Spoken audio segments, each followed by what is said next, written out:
Now, one of the reasons, as we're going to see Stalin's acrimony. One of the reasons, as mentioned in Anthony K. Brown's book, that Stalin was so acrimonious, was the fact that although all the other bridges on the Rhine had been blown up, these highly strategic bridges allowing the Allies, that would have allowed the Allies to cross over into central Germany, the bridge at Remagen, although wired for explosives, when the German demolition experts went to push the plungers and blow the bridge up, they found that for some reason all the wires had been cut.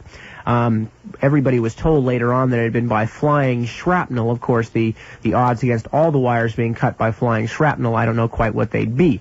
But anyway, this is what indeed led many, including many people in the Allied intelligence services, to feel that some kind of a deal had been cut over the bridge. And recall that through Pius XII, the very same Pius XII who we saw working with Hitler as early as 1919, and along with his family had been inextricably linked with the cooperation between Vatican and the fascism, both in Italy and Germany, this same Pius XII is instrumental in opening contacts for a separate peace between the German General Staff and the British and the Americans through OSS's head, William Donovan. So the Vatican role in this, or possible Vatican role, is one of the things to be remembered. Again, this is a speculative element of the broadcast, but nonetheless perhaps a very important one.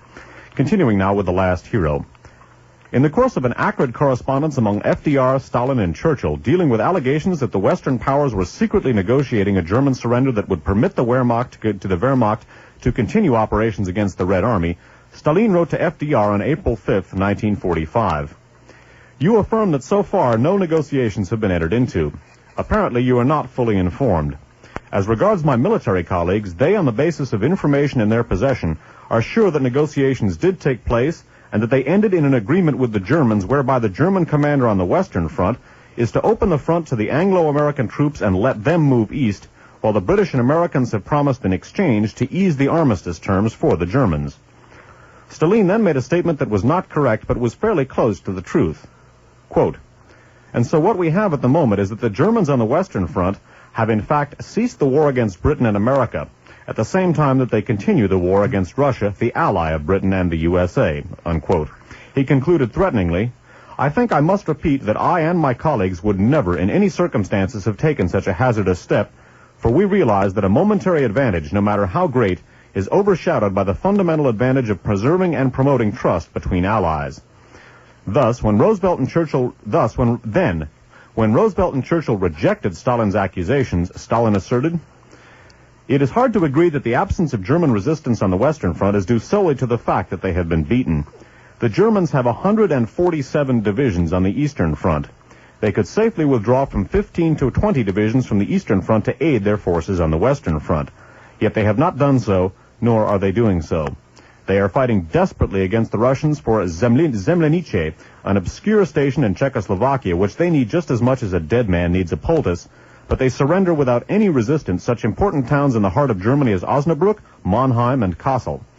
You will admit that this behavior on the part of the Germans is more than strange and unaccountable. Well, again, Stalin's statements here, I think, speak for themselves. What he's questioning is whether or not the seeming disparity between the German military effort on the Eastern Front and on the Western Front in the closing days of the war was really due to the damage done to the Western forces and the incapability of the Germans to transfer a certain portion of their forces from the East to the West. And again, his statements speak for themselves. What you make of it, again, that's up to each and every listener. But the curious incident of the Remagen Bridge and the negotiations between the Vatican conducted negotiations between the German General Staff, the British, and the Americans is worth evaluating against this background. K. Brown goes on to say here, whatever the truth of these assertions, Donovan's movements between February 27th and March 27th, 1945, or what is known about them, are troubling. We have seen that there was secret contact between the OSS and Weizsäcker, and there was contact at the same time between Dulles and representatives of the German High Command in Italy. We're going to talk more about that. The object of which was to realize the surrender of the German armies in Italy. Moreover, since the matter of the Remagen Bridge has never been adequately investigated, at least by anyone with any knowledge of clandestine operations, it is at least reasonable for the historian to cast a cold eye on the generally accepted explanation for this remarkable event. Whether Donovan had anything to do with the bridge, we shall never know. His papers say nothing about it. But we do know that a group of Polish engineers was at work in the immediate vicinity of the bridge just before the Americans arrived. Since the Poles sabotaged everything else that was German that came within their reach, it is not unreasonable to suppose that they cut the wires. Nor is it unreasonable to suppose that they were asked to do it by someone in the OSS. There were, after all, Polish representatives at Eisenhower's headquarters and a government in exile in London, and no doubt these individuals had the means to contact the Polish underground in Germany. The mystery attending Donovan's movements between February 27th and March 5th, 1945, certainly suggests his involvement in very secret activities, and at the time there was no OSS activity more secret and important than the various contacts with the German High Command, which, as we shall soon see, led to the surrender of all German armies in Italy. Indeed, given WJD's personality, it would have been remarkable had he not been directly involved in such a historic matter. So again, the possibility of the Vatican having basically, and specifically Pius XII having effected a covert deal between the German High Command and the OSS to allow the American armies to pour into Germany ahead of the Russians via the Remagen Bridge is something to think about here. And a pattern of cooperation which has been confirmed, a similar pattern of cooperation to the one speculated about by Cave Brown, has been confirmed in Italy. And these are the aforementioned negotiations between Allen Dulles and the SS forces in Italy, which became known as Operation Sunrise. And we're going to take that look at Allen Dulles, another American intelligence agent who found favor with the Vatican, and just before we take our next break. What we're going to be reading from here is a section from Covert Action Information Bulletin, otherwise known as CAIB. This is from the number 25 issue from 1985. And this particular article is Nazis, the Vatican, and the CIA is the cover headline. And this subheaded Dulles and Wolf, the OSS-SS secret deal. This actually, for the purposes of classification for a covert action, is their Winter 86 issue, number 25. That's right. Okay, Dulles and Wolf, the OSS-SS secret deal. These long-suppressed details about the post-war U.S. sponsorship of the wanted war criminals Barbie and Schwend, that's Klaus Barbie and Freddie Schwend, both of whom we're going to be talking about later in the special, confirm the recent accusations of John Loftus that the SS Kameraden were exfiltrated as a result of Operation Sunrise, the secret agreement shortly before VE Day between Allen Dulles of OSS Bern and SS General Karl Wolff. As recorded in Dulles's and other establishment accounts, Operation Sunrise concerned the surrender of German troops to Italy to prevent the needless destruction of civilian property and help forestall a takeover of North Italy by the communist partisans in the area. More recently, revisionist historians have focused on the degree to which Dulles and Wolff, the principal negotiators, exceeded their authorization to negotiate, and in so doing created a major political rift between Stalin and Churchill. Inasmuch as the armistice in North Italy only preceded that in the rest of Europe by 1 week, Operation Sunrise may have had less impact on the outcome of the war than on the survival of the cadres of the SS. One of the principal SS participants in the negotiations was Milan Gestapo chief Walter Rauff, soon to be a fugitive through the Kameradenwerk. And then they're quoting, according to Loftus, a promise by Dulles of amnesty for SS negotiators led him, that's Allen Dulles, to exploit his connections at the Vatican to smuggle war criminals to South America. Rauff was set up 1 month after the armistice in Genoa, where, under cover of a Vatican-run refugee relief organization, he reportedly sent some 5,000 Gestapo and SS agents over a 4-year period. Among them was Klaus Barbie. On April 27, 1945, after being visited by Dulles's OSS agent Emilio Daddario in Milan, Rauff surrendered to Army CIC. According to recently declassified American intelligence documents seen by Loftus, quote, he told Army CIC that he had made, quote, arrangements for his surrender in order to, quote, avoid further bloodshed in Milan. The arrangements could be confirmed by Max Huysman, a Swiss participant in Operation Sunrise, and Mr. Dulles, Allied agents in Switzerland, unquote. Later, Rauff told his interrogators how, quote, he himself had been the go-between in negotiating the secret surrender of the SS armies in Italy. He described how he went to Lugano in March 1945 to arrange the release of Allied prisoners in Rauff's custody as a sign of good faith. In return for the surrender of all SS forces, Dulles promised that none of the negotiators would ever be prosecuted as war criminals. Loftus then confirms the claim of Beate Klarsfeld that Beate Klarsfeld is a noted Nazi hunter, confirms the claim of Beate Klarsfeld that Rauff began to work for Dulles and to exfiltrate Nazis through Catholic monasteries while on the OSS payroll. Quote, despite the U.S. Army interrogators' pleas that Rauff, quote, is considered a menace if ever set free and failing actual elimination is recommended for lifelong internment, unquote, Dulles kept his bargain and Rauff was released. According to usually reliable intelligence sources, Dulles then employed Rauff on anti-communist operations in Italy, which was Rauff's specialty under the Nazis. Dulles asked the Vatican to continue his wartime arrangement of using Catholic monasteries and convents to hide OSS agents. After the war, Dulles explained, these safe houses were still needed to smuggle out anti-communist refugees. The Vatican's involvement with Dulles' program was minimal. The Church provided food, shelter, and identity cards, as it did to all refugees. It was Dulles' contacts, not the Vatican, who handled the smuggling of Nazis. We're going to examine that statement in greater depth in a second. According to top-secret State Department documents, the Italian police provided the false passports for Allied agents. The visas came from the Argentine consulate and the Allied intelligence unit based at Trieste, and the embarkation paperwork was handled by a U.S. State Department officer in Genoa. Genoa, incidentally, was Rauff's area of jurisdiction. All of them worked for Dulles, who set up the unwitting Vatican to be the scapegoat if it was ever discovered that Dulles' anti-communist refugees were really SS intelligence agents. To be sure, there were a few priests and even one bishop who smuggled a few of their own Nazi countrymen through Italy.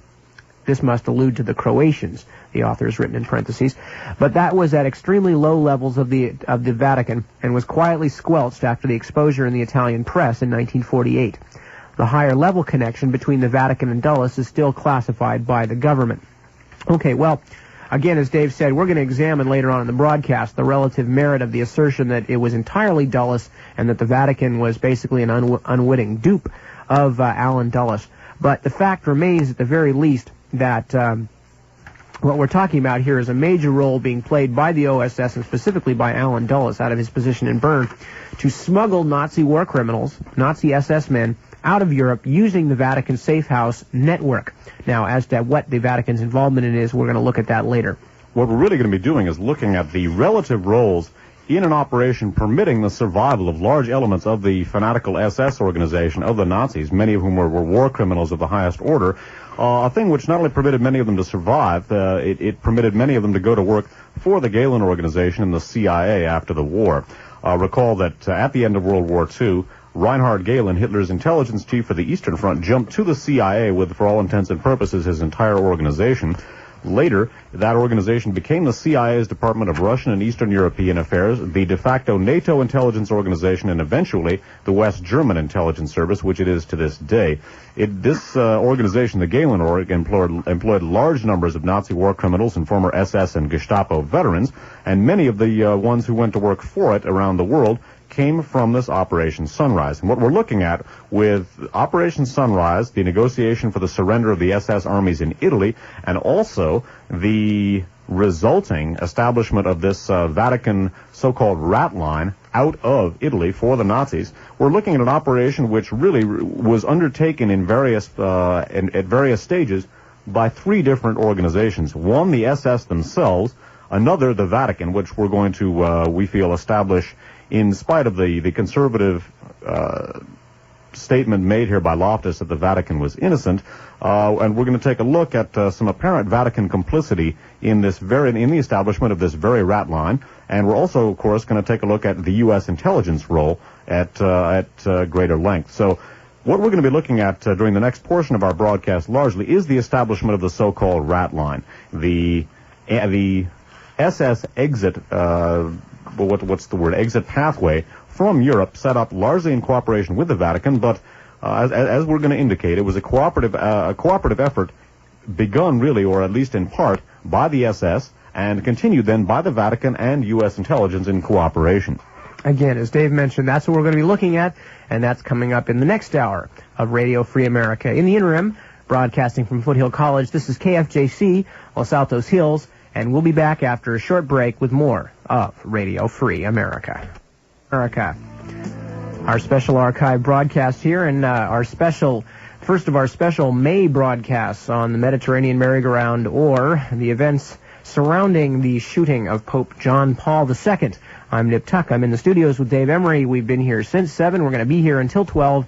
We got lots of stuff to talk about. And we're also going to have time for phone calls, at least during about the last hour or so of the broadcast. So do keep your wits about you, because if you'd like to feed back on this, ask us any questions, cuss us out, make any comments. So there will be time to do that at the end of the broadcast. Yes, again, preferably comments and questions and cusses germane to the subject matter at hand tonight, since this is an archive broadcast.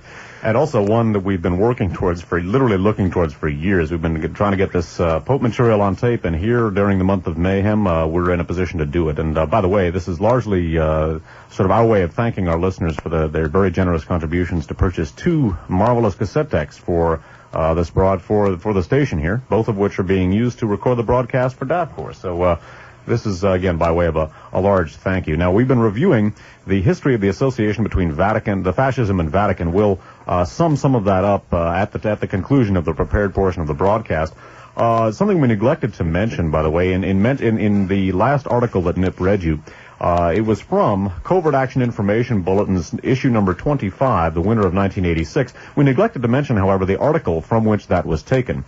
The article, again, from Covert Action number 25, winter of 86, was entitled How Allen Dulles and the SS Preserved Each Other, and it was authored by Peter Dale Scott, a professor at the University of California at Berkeley, one of the top researchers in this field and a man whose work that we've relied on many, many times in the past. So that's the article that Nip was reading you from.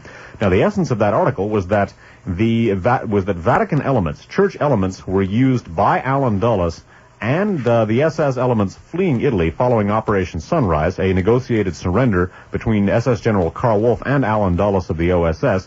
This surrendered the German armies in Italy a week before the main German surrender in Europe, and out of this early surrender was born an active cooperation between the SS and the OSS in Italy, in which Allen Dulles not only provided immunity from prosecution for war crimes, but also safe passage out of Italy.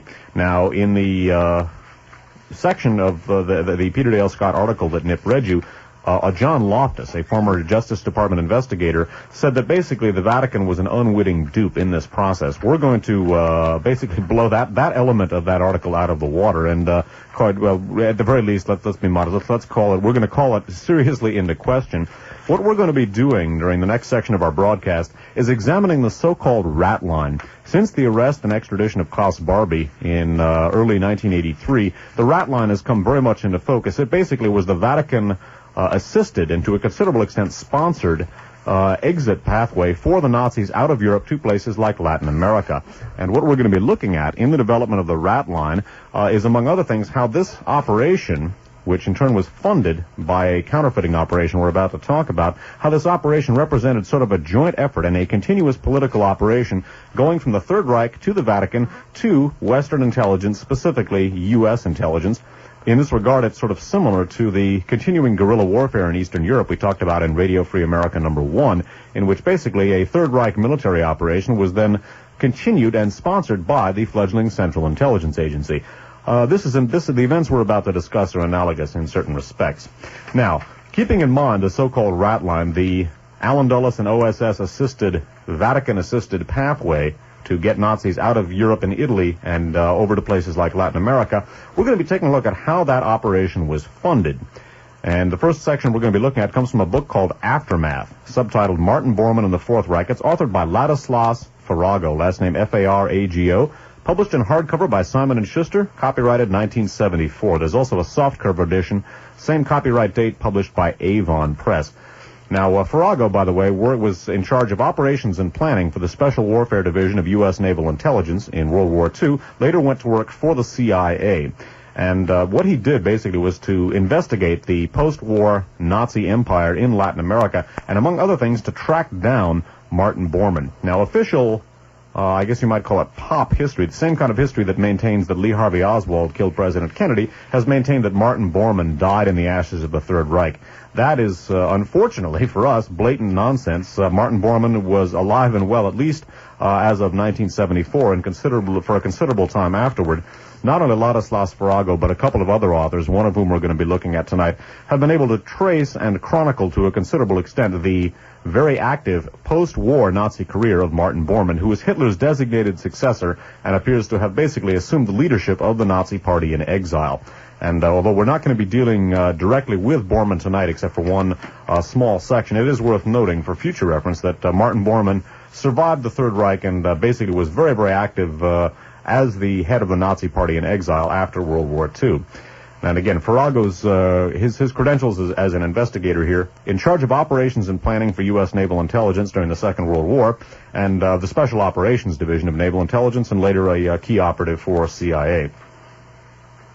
Now, the operation that he's going to be discussing here is an SS counterfeiting operation called Operation Bernhard.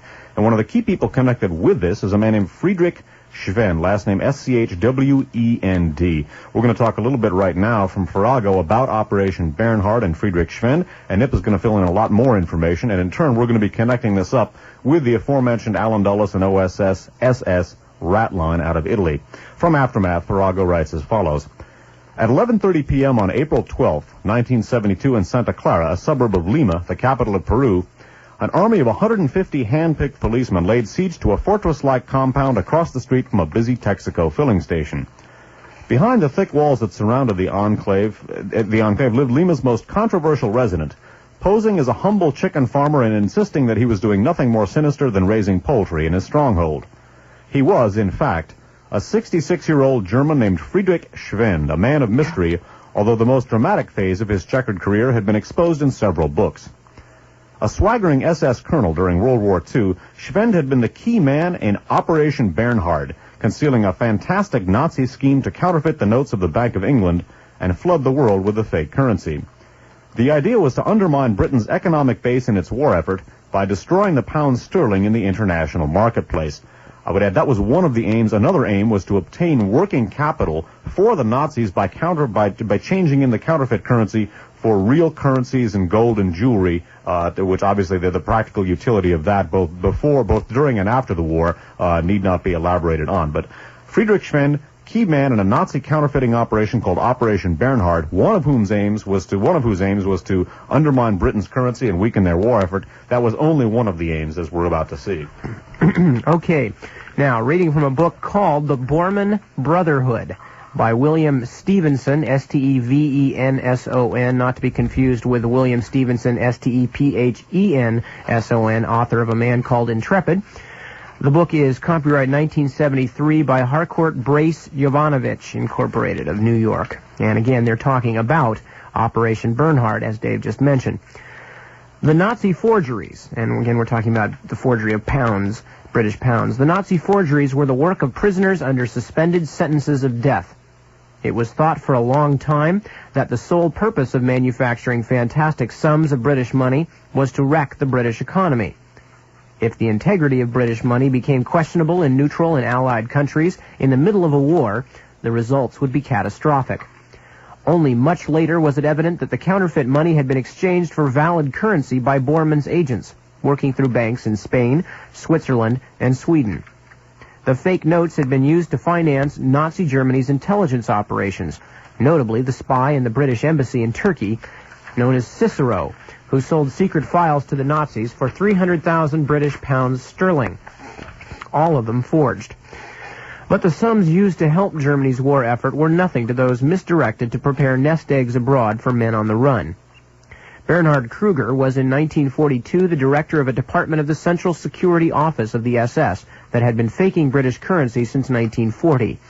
It grew out of all recognition when Martin Bormann was confirmed as secretary to the Fuhrer and issued orders that went beyond anything the stiff-necked bankers and civil servants of the Reich printing office and the Reichsbank had envisaged. Just outside Berlin, in one of the most closely guarded camps in the country, groups of highly skilled technicians were gathered. The paper for the forged British notes had to be manufactured from pure linen. Watermarks had to be introduced, and the paper then treated to defy expert inspection. Printing and engraving took place in Block 19, an isolated shed from which escape was not just impossible, but unthinkable. Walter Schellenberg has described some of the problems. Quote, The Secret Service forged... Oh, go ahead. Walter Schellenberg, by the way, or Walter Schellenberg, was head of the SD, the Sicherheitsdienst, which is actually the overseas branch of the SS intelligence service. That's who's about to give the description Nip's going to read. The Secret Service forged banknotes and rubles to finance our work.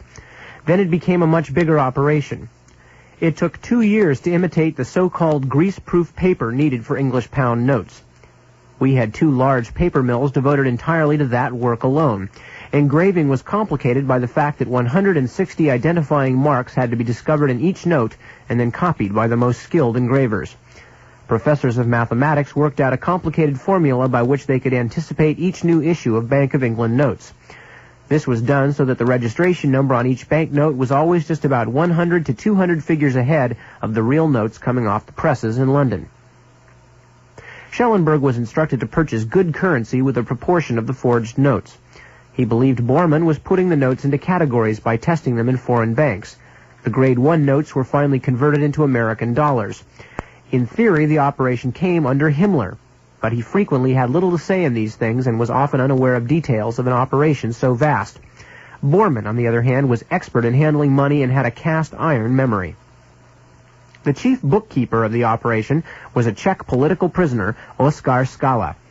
He testified after the war that the, quote, plant produced 400,000 notes a month, and that Kruger and Schwend packed away a proportion of the Grade 1 notes in large wooden boxes. Again, the Schwend alluded to was the poultry farmer in Lima, Peru that we were talking about just a moment ago. Another expert, a concentration camp inmate who was awaiting the gas chamber because he was a gypsy, Sali Smolyanov, specialized in American dollar bills up to denominations of 100. His work had been known to J. Edgar Hoover for some years, it later turned out, because Smolyanov had been a forger by profession who specialized in U.S. currency. It was pure luck that Kruger and Schwend found him in a death camp. Smolyanov told the story to Scotland Yard and American investigators that seemed fantastic, except that the evidence was there in Gallery 16 near the village of Radolzif, part of the Alpine fortress. The gallery was in an underground network of storage corridors and workshops. Along the 200-foot tunnel were the banknote presses and machinery, which had been transferred from Berlin. Smolyanov said they had been moved kit and caboodle while Himmler was trying to make a deal through Count Bernadotte. He had failed by then to secure his future by selling the lives of Jews to his American contacts. Schellenberg had come to the glum conclusion that the American rabbinate did not wish to discuss terms of such an obscene nature. The factory for the manufacture of fake banknotes was discovered first when American intelligence men tripped over a truckload of counterfeit notes. The notes were in wooden boxes, each box with a manifest stapled inside. The discovery was made soon after Hitler's suicide, and the truck was trundling along a back road of his Bavarian fortress. The German army captain driving the truck simply told his American captors where to look for the printing presses that had almost wrecked Allied fortunes while they were making the fortune of their sponsor, Bormann. A version of events was made public. Kruger, it was said, had disappeared from Gallery 16 at the end of the war after giving orders that all records were to be burned and the printing dies sunk in Lake Toplitz. The craftsmen had been sent out to Ebensee concentration camp to be exterminated. Out of 9 million Bank of England notes, with a face value of about $600 million, about $6 million worth went to the Mideast to support German activities among pro-Nazi Arab leaders, and about $30 million worth went to neutral countries to pay German accounts. This left a sizable amount still to strike off the books. Where was it? The Bank of England withdrew from circulation its banknotes of most denominations and exchanged them for £5 notes of a new design in which a fine metallic thread had been drawn through the fabric in a manner thought to be proof against the most clever forgers. No explanation was given for this decision to Parliament. It was a desperate measure to kill the fake currency already in circulation. It succeeded to a limited extent. Foreign banks were caught with large sums of money which they were able to change for the new currency if they worked fast enough. A number of banks, however, chose to take a loss. These were the banks on which Allied intelligence focused its attention after the war. Nothing is so secret as the world of finance. Nothing so sacrosanct as money. The movements of forged currency and gold are probably at the top of the list of priorities when it comes to preserving secrecy. The real fate of the Nazis' funny money has never been disclosed in documents made public. A rough estimate, based on independent calculations, is that about $300 million worth of forged notes was converted into usable currency to finance post-war Nazi groups in the Mideast and South America, and that $500 million worth of gold was fed into circulation through South Africa, where it can be transshipped to that, quote, eternal sink for gold, India, and through Hong Kong to China. In both instances, neither buyer nor seller is much concerned about origin. Okay, so basically that is what Operation Bernhard was about, a massive forging operation of primarily British, also American currency, intended not only perhaps to wreck the British wartime economy, but primarily to provide working capital for German espionage operations. One of the German espionage operations which this funded was the operation of the Rat Line. Now, the Rat Line involved two of the key names we're going to be looking at. First of all, a man named Bishop Alois Hudal, H-U-D-A-L, a pro-Nazi cleric who was one of the key people who ran the Rat Line. Now, we're going to see reference to Hudal here. We're going to look at Hudal at greater length here in just a second. Bishop Hudal was one of the key people running the Rat Line. Hudal was the top Vatican administrator in dealing with this particular operation, again, in partnership not only with the OSS, but also the SS itself. This is a sort of a tripartite operation to provide exit for the Nazis from Italy and Europe after the war. And as we're going to look at here, Operation Bernhard, the funds from Friedrich Schwenn's Operation Bernhard served in considerable measure to finance the Rat Line, which involved a large amount of cooperation from the Vatican. Turning back once again to Aftermath by Ladislas Farrago. Of Operation Bernhard and the Rat Line and the Nazis brought out of Europe by it, Farrago writes, many of the fugitives have money of their own to take care of themselves. Heinrich Müller, for example, he, by the way, was the head of the Gestapo, arrived in Rome with a suitcase full of American dollar bills. It proved enough to sustain him for years in Europe and pay for his trip to South America in 1950. Others, like Raha, also possessed the money they needed to finance their escape. As documents found in Lima in 1972 tend to prove rather conclusively, the bulk of the money the bishop, that's Hudal, needed was placed at his disposal by an obscure benefactor in Switzerland. He was, in fact, a financier named Friedrich Freddy Mercer, M-E-R-S-E-R, partner of Friedrich Schwenn in Operation Bernhard. The money came from the hoard Schwenn had amassed in Swiss accounts from the revenue produced by the exchange of the counterfeit pounds for hard currencies. And I'm going to repeat that last sentence again, because this is the funding for the Rat Line.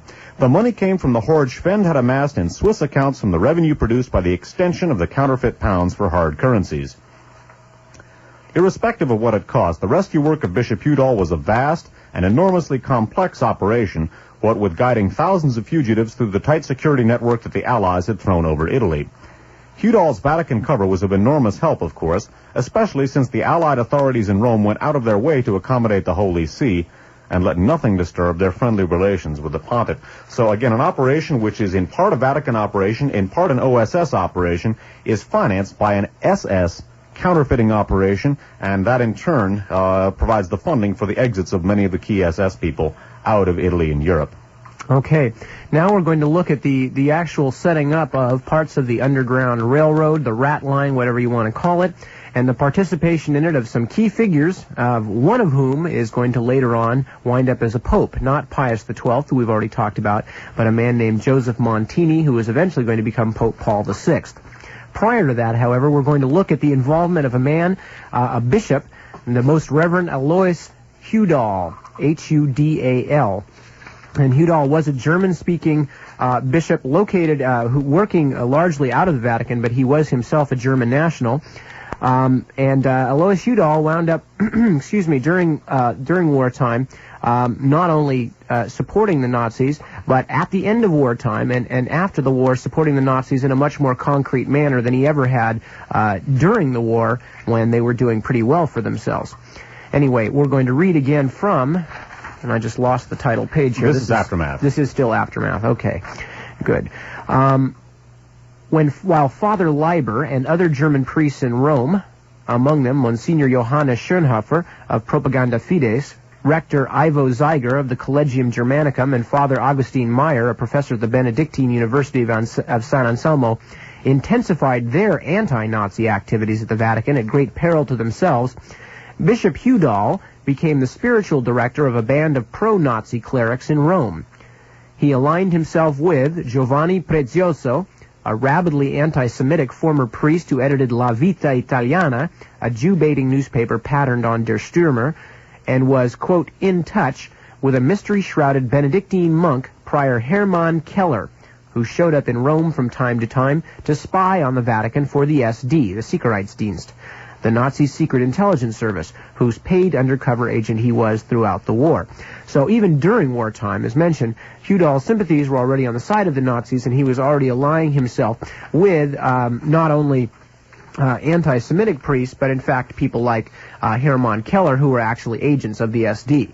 Now, again, Bishop Udall is the fellow who is instrumental in setting up this rat line and administering large elements of it on behalf of the Vatican. He does so in cooperation with the OSS and U.S. intelligence, which covets many of these Nazis as anti-communist agents. The funding comes from an SS counterfeiting operation, as we've looked at. And it's worth noting that not only Bishop Udall's rise in the Catholic Church itself, but also much of his doctrinaire anti-communism, which led to much of his sympathy for the Nazis, came from his long-standing association with a fellow named Eugenio Pacelli, the same papal nuncio to Munich who was placing money in Hitler's hand, the same archbishop who helped negotiate the Vatican Treaty, who helped set up the accord with Hitler.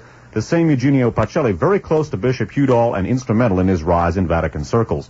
Again, reading from Aftermath by Ladislaus Farrago. Speaking of Udall, his long friendship with Eugenio Pacelli began in 1924, when the future Pope Pius XII, then the papal nuncio in Germany, recommended Udall for the rectorate, the office he held for 28 years until his retirement in 1952.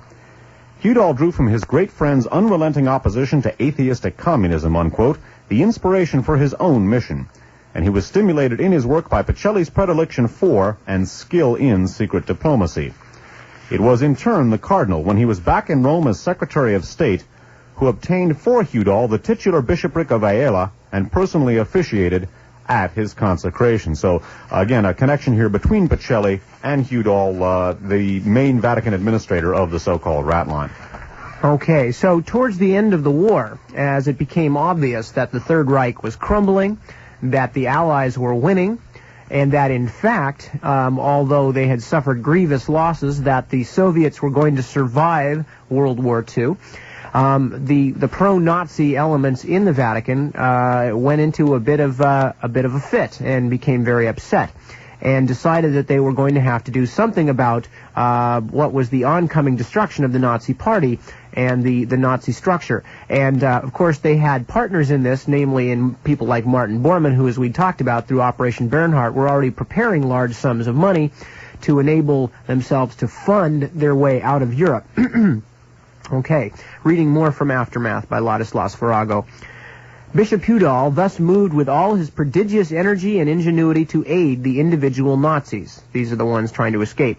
In the process, the supply of false identities became a primary and urgent concern. Various organizations, including the International Red Cross and established refugee agencies, chipped in, providing travel documents to applicants who registered under false names and whose vital statistics were accepted without any proof asked. There was recourse to the nearly 10,000 blank Argentine passports and identity certificates Colonel Perón had put into Nazi hands even before the collapse. Also available by the hundreds were fake credentials and forgeries from the collection of the German Secret Service Combine, the Gestapo, the SD, and the Abwehr. And I should just mention, too, that it's more than a little significant that, as they mentioned, the nearly 10,000 blank Argentine passports used that were given to the rat line by Juan Perón of Argentina, because Argentina is going to wind up to play a very large part in this entire thing by the time our 5-part series is done. You will see where Argentina fits into all this, is all I'll say at this point. Most important and most easily accessible to Udall and his aides was the Holy See as an authentication center. As a rule, the Vatican had two kinds of travel documents. Under the Lateran Treaty of 1929, you will remember, of course, that largely negotiated by Francesco Pacelli, Bishop Udall's friend, Eugenio Pacelli's brother. Also Eugenio, too, working on behalf of the Vatican. Bureau of Monsignor Montini's section of the Secretariat of State issued regular passports to the approximately 1,000 citizens of the sovereign state of Vatican City, and for that matter to any priest of whatever nationality who traveled on the business of the Curia Romana. Also under Monsignor Montini, the Refugee Bureau, which was a truly Catholic charitable organization in that it cared for all sorts of, quote, runaways marooned in Rome without regard for their nationality or creed, issued, quote, identity certificates. They were patterned after the so-called Nansen passes, named for Dr. Fridtjof Nansen, the great Norwegian explorer and humanitarian who was instrumental in the establishment of a High Commission of Refugees by the League of Nations in 1921 and functioned as its director until his death in 1930. Now, in 1945, on Bishop Udall's intervention, with the Pope's explicit permission, Monsignor Montini authorized a radical change in the routine of both offices. A limited number of regular Vatican passports was given to a handful of, quote, important Nazis, who took on clerical guise to become eligible for these most coveted of travel documents. It is a matter of record that 13 of the top Nazis, among them Martin Bormann, reached South America disguised as Catholic priests on regular Vatican passports made out to Spanish-sounding aliases chosen for them. Such a passport was found among the impounded papers of Friedrich Schwend in Lima. He kept it as a souvenir, together with an assortment of other bogus documents he used on his later travels. Okay, so the key points here are that with the direct, explicit permission of Pope Pius II, the same Eugenio Pacelli we've been talking about all along, and on Bishop Udall's intervention, Bishop Udall tied to all these various anti-Semitic, pro-Nazi forces in the Vatican. Also very close to Pacelli for a long time. And close to Pacelli.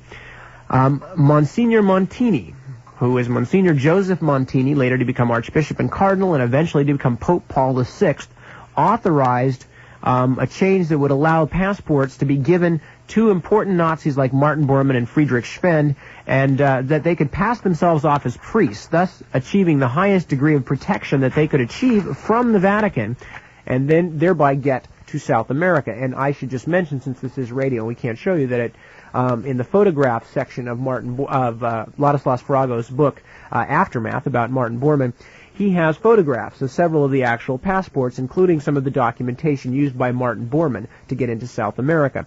So when we're talking earlier about the sort of questionable nature of the statement made by John Loftus that the Vatican was an unwitting dupe of Allen Dulles in the aid given to escaping Nazis, Ladislas Farago's work, including the actual photographs of the passports used, would tend to disprove that.